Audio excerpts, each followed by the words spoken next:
சுவையான fried chicken biryani.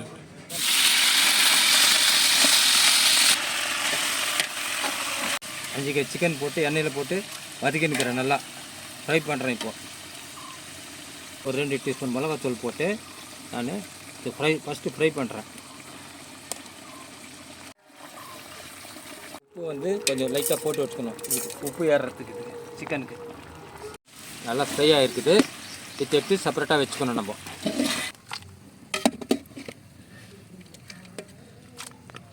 எண்ணெய், பட்டை, லவங்கம், ஏலக்காய் தூள் பண்ணி மிக்சியில் போடுறது மிக்ஸ் பண்ணுறதில்ல, எண்ணெயில் போடுறது. வெங்காயம் 1 kg வெங்காயம் போட்டுக்கிறேன் நான், ஸ்பெஷல் பிரியாணி இருக்குது. வெங்காயம் கொஞ்சம் நல்லா வதக்கணும். மிளகாய்,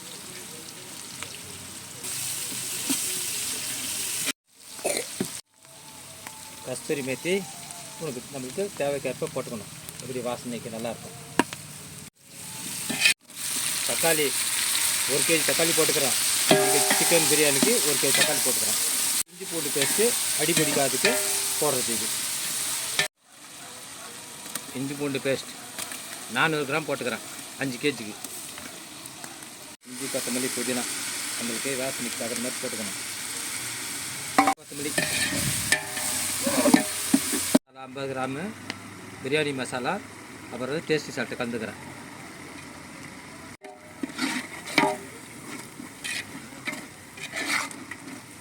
உப்பு 5 kgக்கு நான் ஏற்கனவே உப்பு போட்டுக்கிறேன், அதனால் இதில் வந்து 4 பொடி போடுறேன்.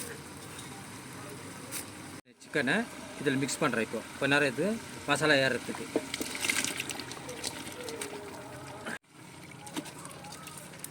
சிக்கன் நல்லா மிக்ஸ் பண்ணி இது ஒரு 5 மினிட்ஸ் நல்லா பாயில் ஆகணும். ஏன்னா மசாலாலாம் லேர்னா இல்லையா சிக்கனுக்கு. அது 5 பச்சை மிளகாய், கொஞ்சம் புதினா, கொஞ்சம் கொத்தமல்லி டேஸ்ட்டுக்கு போடுறது. இது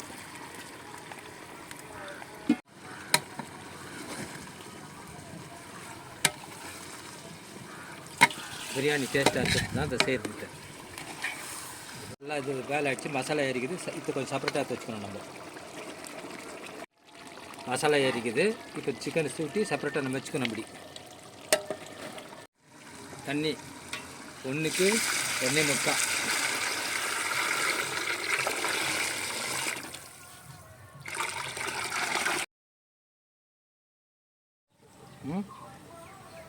நல்லா பாயில் ஆகுது. அரிசி சேர்த்துக்கணும். இப்போ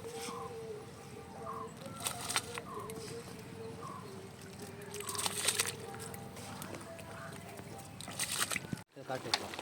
இப்போது இந்த ஃப்ரை பண்ணி சிக்கனை ஒரு பக்கம் நம்ம மிக்ஸ் பண்ணிக்கணும். இப்படி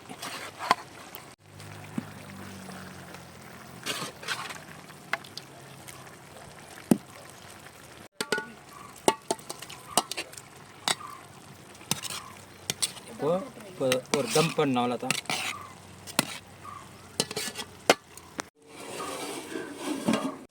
லெமன் ஒரு 3 லெமன் போட்டு ஃபிக்ஸ் பண்ணிக்கிறேங்க.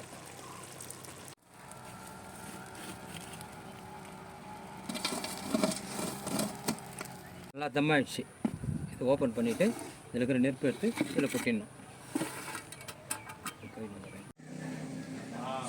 சுவையான fried chicken biryani. Chicken biryani பார்த்துட்டு ஷேர் பண்ணுங்கள், கமெண்ட் பண்ணுங்கள், சப்ஸ்கிரைப் பண்ணுங்கள். நீங்களும் இது மாதிரி ஒரு முறை செய்து பாருங்கள். ரொம்ப டேஸ்டியாக இருக்கும்.